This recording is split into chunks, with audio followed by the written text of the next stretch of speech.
তাদেরকে আল্লাহ সত্যবাদী বলে প্রকাশ করেছে। কাদের উপরে আল্লাহ অনুগ্রহ করেছে, কাদের উপরে আল্লাহ দয়া করেছে।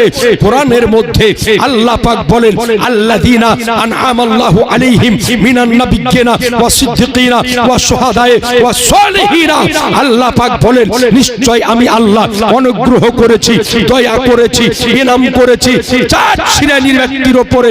এক শ্রেণী হলো নবীগণ, দ্বিতীয় শ্রেণী হলো সিদ্দিকগণ, তৃতীয় শ্রেণী হলো শহীদগণ, চতুর্থ শ্রেণী হলো আল্লাহর ওলিগণ।